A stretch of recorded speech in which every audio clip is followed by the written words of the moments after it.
So for the next segment, we wanted to do a scene for scene, basically matching up any behind the scenes that we had with scenes from the actual film. I thought that'd be kind of a cool take, so people can really see, exactly, what it looks like to be on set.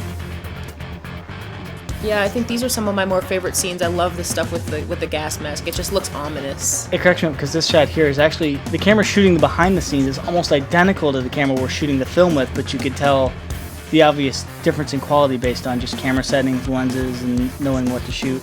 This is probably one of our most favorite shots of the whole film. Definitely. Just because, we had contemplated this one for a while and really wanted to get the jib involved, but the movie is so handheld that we didn't know where to really use it. Yeah, it would look out of place. And this scene was awesome because what we were able to do is take and make it seem like two scenes in one shot. Yeah, we wanted to do one full take, and that's what you're going to see is we actually jib up.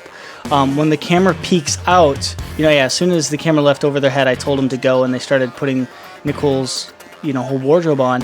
And we actually jib all the way up to the full, 12 and a half feet, and then bring it back down in enough time to see Nicole in the present form.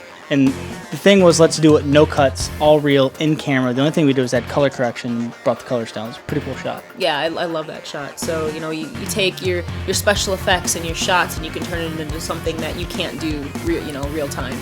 Yeah, it was a lot of fun. This scene here, this actually, if you watch the actual film there, it's in a couple different shots, but this is just kind of the quick overview. It's funny because Tommy, every time he ran over there, he knocked over a large candlestick, and it kept falling on the ground. I think one of the behind the scenes actually caught him knocking it over. It's all the POV shots. I made Nicole shoot them. You can call it lazy. I just thought it'd be kind of clever. I think it was accidental the first time, and then I was like, yeah, let's do that on purpose. You shoot all your own POV. And that was proof of it. Yeah, you're just lazy. So this shot actually was not supposed to make the final cut, but we decided to use it anyway because we spent so much time compositing it. It was our first time to actually do something like this, the sky replacement and everything else, and I think compared to what this shot was previous, that we did a pretty good job of making Minneapolis look desolate.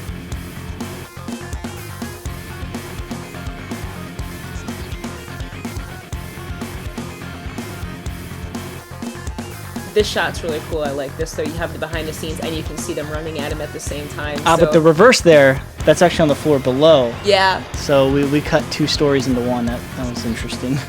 No, this is really cool. This entire section, we have almost every behind the scenes shot that was shot in camera. This was very interesting because we didn't always have the luxury of having people on set. Behind the scenes wasn't always rolling because I can't run two cameras at once. Call it lazy, call it lack of arms, but we actually had extra people on set. So when we did, we'd always hand them this little, Kodak recorder, and we're like, just shoot anything.